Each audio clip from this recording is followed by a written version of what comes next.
Really? Because your birth certificate says you were born. Don't use his dead name. But the people are retarded. Hello and welcome back to Wish for Death Island, Population Me. You really thought that the CW shit was over? Did you? Not even close. Today we're talking about Gotham Knights. Now, as per usual, I'm kind of here just to react to the CW in itself rather than talking about stuff from the comic, because I'm not a comic reader, really. I'm not really interested in the cape shit. So, as for any of that kind of stuff, I don't know what the differences are, but I do know what I'm watching, and what I'm watching is amazing, pure garbage. Episode 1 starts with some Mexico lighting, and this guy, Turner, which we're not gonna call him that, talks about how he was taken in by Bruce when his parents were murdered, and he does know the reason why. They then go to show the night that the tragedy happened, which starts the reason for the series existing. He didn't initially know that Bruce was Batman, but he relates to Bruce because he couldn't fit into the rich people school, and he doesn't really like rich people. But it's only when you're forced to take off the mask that you discover who you really are. Shut the fuck up, Dream. There's this piss-colored flashback of him wondering where Bruce is, so he throws a party anyway because Bruce is out working somewhere. He's in this rich people academy, so the series is basically like a young adult rich kids castle academy where they solve crimes while also being aesthetic and cool and totally socially conscious guys. Nice reflexes. Thanks. So that I'll make sure this is all cleaned up. What terrible line delivery. This girl's name I already forgot, and she's Glasses Girl. She will be one of the knights of the Gotham Knights. But the Asian butler lady is like, I didn't see anything about the party, but I'm pissed off. He also finds his blonde friend making out, and he is very upset by this information. Meanwhile, Mop Jesus decides to fuck up some cameras in Wayne Tower because he's up to shenanigans. Why do I talk like this? The first time this character has been introduced in the first episode, what are these sentences in my brain?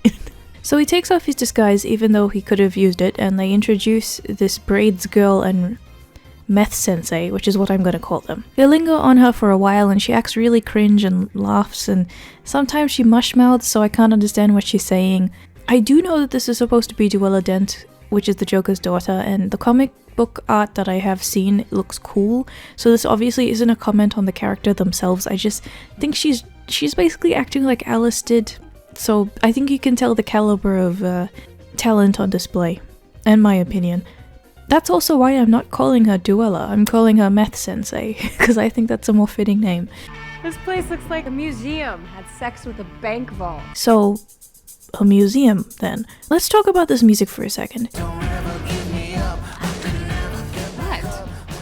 Broke into the place's fan? Yeah, it's bad, I know, but I just have this thought that honestly, I can't really imagine anyone actually listening to this outside of the show. Another example would be, you know how there's music in Apple ads and stuff, or like car ads, and you're wondering if this music was written specifically for the ad or something, but then you find out it was an actual song, and you're just wondering, what kind of person sits around listening to commercial music, like unironically, you know what I mean? Just when you put on your favorite music, just picture someone doing the same thing, but their favorite music is playing in an Apple commercial. Does this specific genre of music actually exist outside of the show? Like, do people put it on in their playlists and start listening to it and thinking, wow, I love this song?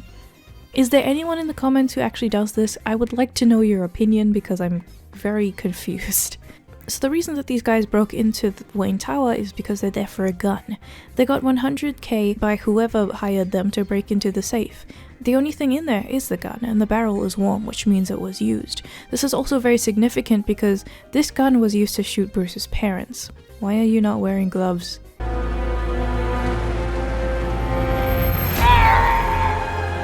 So they find that the bat is dead. That's the thing. Any CW show ever always has Bruce fucking die. Every single one. So there's light by the window and a helicopter and a cop car and the glass is smashed, right? Anyone looking at this would be like, that's a big deal, we should probably run. Why would you not immediately run? They've been set up, so they have to run. But the first thing they do is walk right up to the window so they can see what's going on outside and give the helicopter a big nice view of their faces. The idiots then run out of the tower, and there's some more teenagers take out massive dudes with more body weight and training thing that goes on. I don't think you're surprised. However, they manage to get away because Braids hotwires a car. Meth Sensei stole the cop hat and threw it out the window, which means that they definitely have a way to track them down by finding the hat and seeing which direction they're going in. There's also a boring conversation between the cops to show you that Bruce is in fact dead after showing you that Bruce is dead. So sorry, I don't even know how to tell you this. You know how when your parents died and you said, oh geez, at least I can't die again? I think that's called a double orphan. Dude, I've never had this happen before. I think you got some bad juju. Nobody wants your stinky ass. After what happened to your parents. Wait, no, I was joking. Don't actually say that. Double Orphan is now having flashbacks. He gets surprised that Bruce was Batman, so he starts throwing shit around to try and process this information. Sometimes parents keep secrets. Gee, thanks. Very astute. They find the Batcave and they're like, oh my god, it's the Batcave. It's the same set from the other show. Wow. The drug gang wants money so that they can get out of Gotham. But they're also wondering who the hell set them up because clearly this wasn't one of their normal adventures. Double Orphan reads a terrible eulogy about his dead dad. Gotham's most prominent businessman. And now you know him as the city's savior, Batman. But to me, he was just my dad. The idiots take way too long to leave Gotham, and apparently their super secret ultra cool hideout can be easily found by the cops, so don't ask me how the fuck they lasted that long. Glasses Girl is in the background of the eulogy, and she is very moved by this speech. Double Orphan, however, is not satiated by the fact that they caught the apparent killers. He wants to know who hired them in the first place. I guess Harvey Dent is the one who needs to do it. Now everyone is fucking dying and rioting because Batman is dead, so there's no consequences because the police don't do anything. I feel like that's an average day in Portland. Double Orphan's Asian manservant, woman servant, is the only one who can raise him now, but he wants to grow up and be a real man, so he can get revenge on the people who killed all of his parents. All of them. The drug gang in the meantime is being interrogated. Meth Sensei is just so fucking cool and smart. She outsmarts the cops and stuff because even though they're supposed to know their job, she's just so fucking cool, you guys. Double Orphan is getting wound up because the dumb jock is trying to be nice to him. His blonde friend also has access to this secret part of the school. I don't really understand what's happening, but just that's what that is. They also decide to go and explore the Batcave because I guess no one's monitoring anything about that. You think you can use it to hack into Gotham National Bank? Never hacked into anything that's secure before. How does Blonde know so much about hacking? Even if you do know about hacking, how can you get into a room with a computer that you've never seen before and then just instantly know what to do? You don't even take like 5 seconds to try and learn the new OS, you just know exactly what's going on. Braids Girl says that her dad beat her for being bisexual because he's bad man, and her brother is a trans person, so he was originally a female. So I guess that's a thing. Harvey Dent is like super cool, he's a good guy because he respects not using her dead name, even though it's a suspected killer involved in a crime ring. And this isn't like one of those things like when you watch interrogation footage and you're like, okay, they're being nice to them to try and get shit out of them, like how they have to be nice to like a school shooter to try and get like some information out of them because that's their job. I don't mean it in that kind of way. Like they do like a all but faces the camera and talks to you about pronouns kind of thing. That's what I mean. Because your birth certificate says you were Don't use his dead name. Fine. I got another dead name for him. Bruce Wayne. And surprise, surprise, their shitty dad is also a trans hater, and this person is like lecturing them about transformative allyship, and they realize that he's not the killer because he's trans. Now at first I was like, okay, so they're mentioning this, but for the rest of the show they don't really bring it up that much, so that's okay, like it doesn't really matter. But then I remembered, these kids are supposed to be what, like 16 to 18 perhaps, so this kid who is trans transitioned as a minor, so the CW are perfectly fine with and encourage people transitioning as minors and taking hormones as children. That's the thing that becomes the problem with me. But of course the CW would do that. I don't trust them with any sort of morals whatsoever. Blonde does some hacking and finds the killer guys paid the killers using Double Orphan's bank account. Double often realizes that his bank account was hacked so that it could frame him as the guy who wanted his father dead. What's this whoosh sound?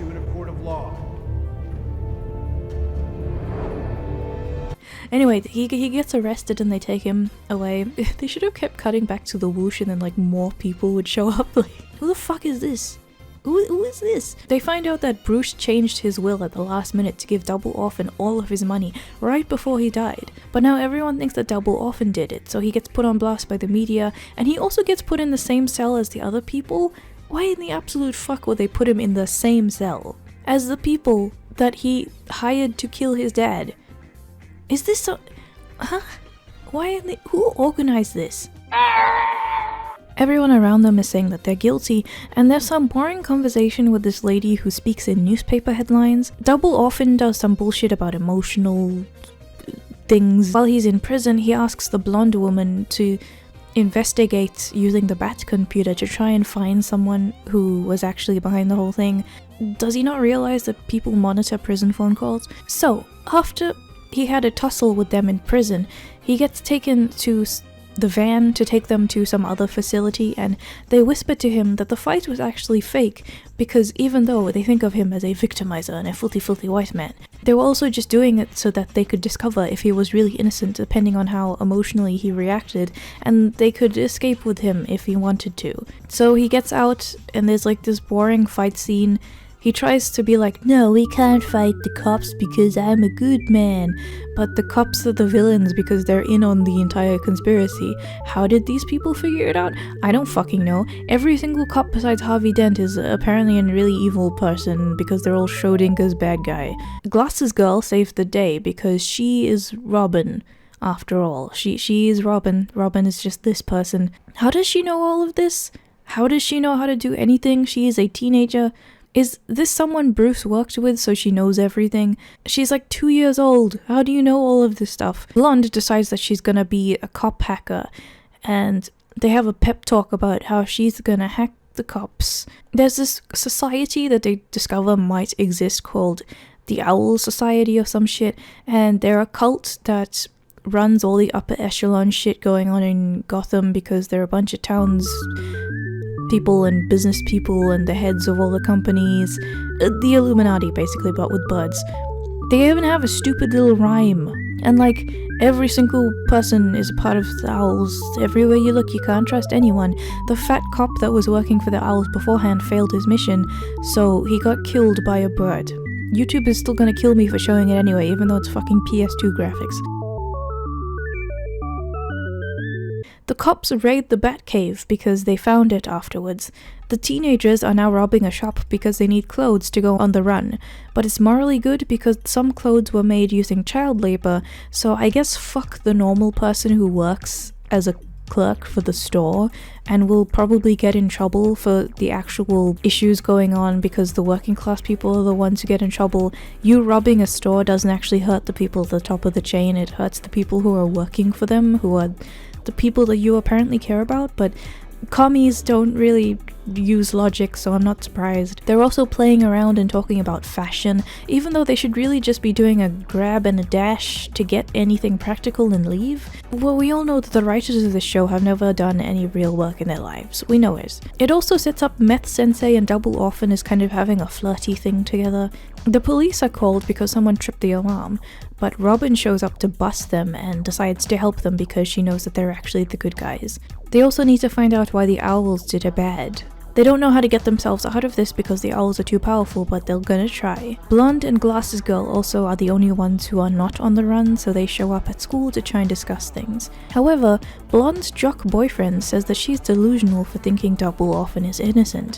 When she goes to check in on them in the tower, she introduces herself to the rest of the gang, so I guess they're all a big gang now. Everyone finds out that the cops from the last episode got assassinated by the big owl monster, and Double Orphan says that the answer may be in Bruce's journals, which are in the tower because they didn't think to take those, but he knows about all the miraculous security flaws, so that's how they're gonna break in. Meanwhile, the mayor is cranky at Harvey Dent because people are dying and they gotta do something about that. Maybe not, I don't know, it depends on how you're feeling at the time. Blonde gets questioned by the police for her involvement in the hacking. while the idiots break into the building. I'm skipping some shit here and there because there's a lot of low budget fighting and shots that linger way too long but don't actually have any purpose.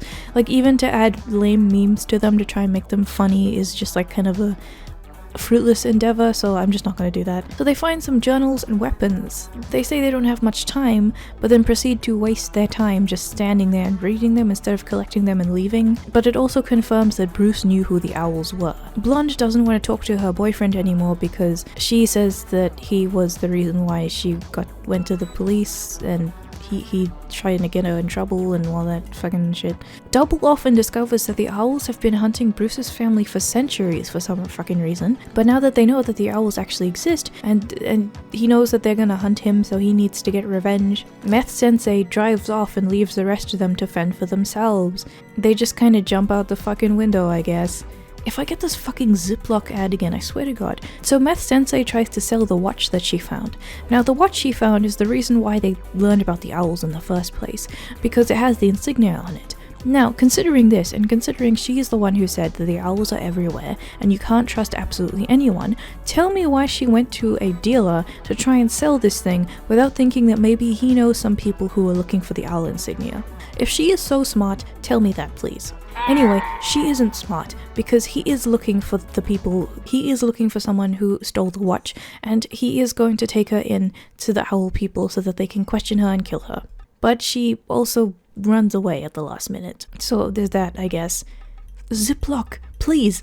Meth Sensei and Double often do some flirting, and then the old man and the Asian woman are just talking in a room because they're part of the Owl Society and they have the media under their control. Their entire conversation is basically like, now that we know about the thing because we're in the secret society and we are going to do things that are evil. Isn't it great being evil in a secret society? And she's like, I agree.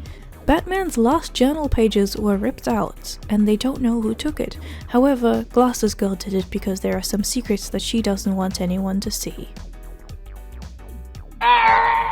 Some typical bad guys are just badly acting, and who is here but Glasses Girl to save the day? She took out the idiots. Everyone thinks that she's super cool, but since she can't really reveal herself, the media takes the credit and says that a white man did the work of a woman. Isn't that how it always is, and totally not the other way around with the amount of blackwashing in history? Double often is like, huh, that's kind of weird. The pages were ripped out. What do you think about that? And then instead of just being like, I don't know, she acts really stupid and she's like, well, about that. The mayor is corrupt. Did you know that? I didn't know that. Blonde starts talking about how men always take credit for women's work, and they bond over friendship and misogyny, I guess. Blonde and the jock are now on speaking terms again, and I really don't care about this thing that they have, but I'm supposed to, I suppose. They talk like robots. Well, not even humans, I think. Of course your dad got you off. Pays to be a march. As long as a march pays. My parents are punishing me in other ways. Trust me. But it is essential to the plot, so you have to watch it. You have to, yeah. They decide that they need to break into the GCPD to find the cold case for Grandpa Wayne, because he said that the owls were coming for him and no one believed him, so they just thought he was mad, and they need to read what was in the cold case because it's not public knowledge. Mop Jesus is going to be breaking in. Meanwhile, Glasses Girl realized that the idiots that she took down have banded back together and they're doing more damage because they're mad. So while this gang is breaking into the prison and the police files or whatever the hell they're doing, Glasses Girl decides to go alone, with her face showing in the dark, to the place where she knows a gang of criminals are going to set her up to try and kill her, because she is a smart person. But thankfully, Double often follows her and takes people out with a sword because he's a fucking weeaboo. She shows her gratitude by arguing with him, and they find out that there was a bunch of chemicals that the gang just worked with, and the rich people party that's currently going on is the prime target to kill everyone. Harvey also meets a thought, so there's that, good for him. The plan is to gas the rich people party as a retaliation because they took out the leader of the gang. So these boring idiots have some emotional moments interrupted by various not good happenings in the party bombing situation. Everyone decides to band together as friends and the Gotham Knights TM to take down the thing. This mayor acts like a fucking teenager sometimes, I swear to God. He's so stupid. He's like he's a white man in a CW show, so of course he's evil, and they find out that the bomb is gonna go off even if the group gets their demands met or not, so they just have to straight up destroy the bomb because they don't know what else to do. And they have like 10 minutes left of the episode, 40 minutes left until the bomb goes off, so there's that. There's a lot of bickering that I'm cutting out, like a lot of bickering. But thankfully Harvey Dent, for some fucking reason, believes that the guys are actually innocent, and even though they're on the run, he needs to find a way to help them and prove that they're not actually evil the whole time. Through a series of bullshit and bickering, they manage to make the bomb not go off. They do it in time, and all of the idiots get arrested, while Harvey Dent takes the credit. The entire time, Mop Jesus was stuck impersonating a police officer, so he was just running around with a funny hat and a funny mustache, and he doesn't know what the fuck was going on, but he got the cold case, so that's okay. Also, they just discovered that all of the owls were actually at the gala because they raided the place and stole some shit, like a bunch of fucking raccoons, and they found a bunch of watches that had owls on them. The mayor also fucking dies because the owls are angry at him, and I think that's really funny because I think that he sucks. This video is on the shorter side. Yeah, every now and again I got some stuff going on and it's just, sometimes I want to make a video but it's shorter. But the next one will be longer. I'm gonna just, since there's only one season of Gotham Knights and it got cancelled, which I think is really funny, and I also have a lot of fun watching this show because of how bad it is, I'm definitely gonna be doing the entire season, so that's probably gonna be the next video, but yeah. So tell me, how do you like this show? Do you miss Batwoman yet? It never ends, does it? Ah! Schnipp, schnapp! Ah! Ah! Komm, ja! Ich bin Schnappi, das Krokodil! Ah! Komm aus Ägypten, direkt am Nil! Ja! Und Schnappi ist so verletzlich! Denn wenn ich schnapp, den fresse ich! Zum Schnappen bin ich immer bereit!